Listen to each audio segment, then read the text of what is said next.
Le prix que demande maintenant le PSG pour Kylian Mbappé alors que le PSG souhaite se séparer de Kylian Mbappé, voici la somme qu'accepteraient les dirigeants parisiens pour ses services. Le feuilleton bat son plein. Mais cette fois, par rapport aux étés précédents, les rôles se sont inversés. C'est le PSG qui veut que Kylian Mbappé parte, et le joueur veut rester. Et on comprend les Parisiens, puisque si le Français reste une saison de plus à Paris, il partira gratuitement dans un an, et le champion de France devrait ainsi faire une croix sur un joli montant. Sans parler de la difficulté à bâtir un projet sportif cohérent en sachant que le meilleur joueur de l'équipe partira dans un an.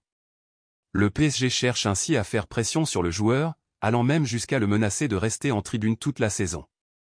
Une solution extrême et qui n'a pas tant de chance que ça d'être appliquée, mais qui montre à quel point le PSG souhaite que le Français fasse ses valises dès maintenant. Le Real Madrid compte ses sous comme l'explique le quotidien L'Équipe, la direction francilienne a même fixé un prix à l'ancien monégasque. Le PSG veut récupérer au moins 150 millions d'euros. Une somme conséquente, mais qui s'approche des 180 millions d'euros déboursés pour ses services à l'époque.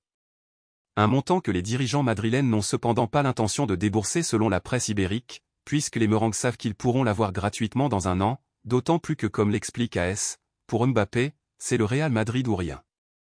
Le club présidé par Florentino Pérez se sait en position de force et pourrait attendre la fin août pour passer à l'attaque face à un PSG dos au mur et faire baisser cette somme de 150 millions d'euros de manière conséquente. PSG, les 6 clubs qui veulent Kylian Mbappé. Le PSG cherche à tout prix à vendre Mbappé cet été. Et le Real Madrid n'est pas le seul club intéressé. Kylian Mbappé est, une fois encore, en une de tous les médias mondiaux. Son avenir ne passionne pas les foules qu'en France et en Espagne, mais partout à travers la planète. Actuellement, le PSG cherche ainsi à le vendre pour récupérer un chèque, et la direction parisienne attendrait maintenant un chèque de 150 millions d'euros pour le Bondinois. Forcément, le Real Madrid est le favori pour l'enrôler, que ce soit cet été ou en 2024. Dans le cas où le principal concerné venait à rester à Paris une saison supplémentaire, le club de la capitale espagnole est aussi la destination privilégiée de Mbappé, qui rêve d'y jouer depuis petit. Mais comme l'indique Marca, les Madrilènes ne sont pas seuls sur ce dossier. Beaucoup d'anglais. Le média espagnol révèle qu'il y a ainsi 5 autres écuries sur le coup. Il y a Al Hilal en Arabie Saoudite, qui pourrait lui offrir une proposition juteuse d'1 an et le laisser filer à Madrid à l'été 2024. En Angleterre, il y a Manchester United, très intéressé par les services du Français et avec les moyens de boucler une telle opération. Toujours en Premier League, Tottenham rêve de l'enrôler, même s'il est, actuellement, peu probable d'imaginer Kylian Mbappé rejoindre les Spurs. Chelsea est aussi intéressé par Mbappé, et a le potentiel financier pour proposer un gros montant au PSG et un énorme salaire à l'attaquant, mais les Blues sont surveillés de près par l'UEFA et doivent d'abord vendre des joueurs. Enfin, vient l'AC Milan en Italie. Il n'y a pas encore eu d'offre, mais le club lombard pourrait être une option pour le Français. Mbappé ne veut que le Real Madrid, mais dans le cas où une arrivée à Madrid venait à tomber à l'eau, il a des plans B plutôt sympathiques. Well, la story mystérieuse de Bradley Barcola partira pas. À l'heure actuelle, personne ne sait vraiment où jouera Bradley Barcola en août prochain. La pépite de l'OL s'est révélée en deuxième partie de saison, pour au final terminer la saison en trombe avec 5 buts et 10 passes décisives au total en Ligue 1. Forcément, avec de telles performances, les clubs sentent la bonne affaire, à l'image du Paris Saint-Germain. Il y a quelques jours, on apprenait même que l'ailier droit de 20 ans était la grande priorité de Luis Enrique, et que ce même joueur était intéressé par une arrivée dans la capitale.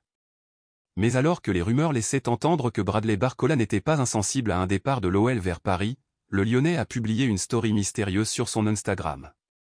En effet, on peut voir sur cette dernière une photo d'un jeune Barcola, portant le maillot des Gones, accompagné de cœurs à l'effigie de son club. Suffisant pour mettre fin à l'intérêt du PSG? Probablement pas, mais les supporters olympiens apprécieront sans doute. Le transfert de Marco Verratti à l'Atlético est sur la bonne voie. Paul Pogba va ruiner la Juventus. Le plan de l'Atlético pour Verratti avance bien. Paul Pogba est le joueur le mieux payé sans jouer. Pep Guardiola enrage contre Manchester City. Verratti proche de Madrid. D'après Marca, l'Atlético de Madrid est bien parti pour recruter Marco Verratti. Comme l'a déjà annoncé le journal, le club est intéressé par le Hibou de Paris, mais maintenant, on apprend que les Rojiblancos ont déjà bien avancé sur ce dossier. Le transfert reste difficile, mais loin d'être impossible. Le club madrilène veut profiter du nouveau cap choisi par Paris, celui de ne plus faire de cadeaux aux caprices de certaines stars, pour s'offrir Verratti.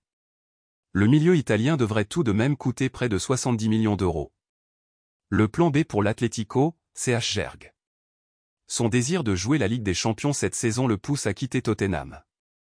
Pogba va mettre la Juve sur la paille. On a le droit à quelques nouvelles de Paul Pogba dans la Gazzetta dello Sport, qui a sorti la calculette, vous allez le voir. Selon les calculs des journalistes italiens, le Français serait le joueur le mieux payé du monde. Pogba a joué un total de 161 minutes depuis son retour en Serie A, ce qui est famélique. Il a gagné 49 689 € pour chaque minute passée sur le terrain. En comparaison, Hazard a gagné 38 265 € par minute cette saison, et Neymar 13 124 € par minute. Les dirigeants de la Juve sont conscients que cette situation ne peut pas perdurer. Le club doit assainir ses finances, et envisage donc plus que jamais de le vendre, c'est inévitable. Guardiola est furieux en Angleterre, ce mercato estival fait rager Pep Guardiola comme on peut le lire dans le Sunday Mirror. Dans son édition du jour, le tabloïd explique que Guardiola semblait en colère et frustré avant le premier match de la tournée de pré-saison de City au Japon et en Corée du Sud aujourd'hui. Le coach espagnol n'envisageait pas la perspective de perdre 5 joueurs qui l'ont aidé à remporter la Ligue des Champions, la Premier League et la FA Cup la saison dernière. En conférence de presse, il a admis qu'il n'avait aucune idée de ce à quoi ressemblerait son équipe de Manchester City lorsqu'elle entamerait la défense de son triplé. Ilkay Gundogan et Riyad Mahrez ont quitté le club et Bernardo Silva et Kyle Walker pourraient également partir. Des doutes subsistent quant à l'avenir de Bernardo Silva. Le PSG, Al Hilal et le Barça s'activent pour tenter de convaincre City et le joueur. Mais d'après le journal Sport, les Citizens sont prêts à proposer un salaire de 18 millions d'euros par an à son cadre s'il accepte de prolonger son contrat qui se termine en juin 2025. Naples, Victor Osimhen s'éloigne du PSG, une nouvelle qui risque de ne pas arranger les affaires du Paris Saint-Germain. Refusant d'activer la dernière année de son contrat optionnel, Kylian Mbappé n'a pas été convié par le club de la capitale à participer à la tournée au Japon et en Corée du Sud et sera disponible à la vente après le 31 juillet. Dans cette perspective, le champion de France en titre risque de passer la seconde pour lui dénicher un successeur. Depuis plusieurs jours, le nom de Victor Osimhen circule avec insistance du côté du PSG, mais pour le moment le club français n'a pas formulé d'offre concrète pour le Nigérien. Alors que l'heure tourne, Naples s'active en coulisses pour prolonger l'attaquant de 24 ans dont le contrat arrive à expiration en juin 2025. Sky Italia rapporte que l'agent de l'ex-buteur du LOSC, Roberto Calenda, a quitté le camp d'entraînement de Di Mauro pour rencontrer les dirigeants napolitains dans l'optique de trouver un accord définitif sur le renouvellement de son contrat.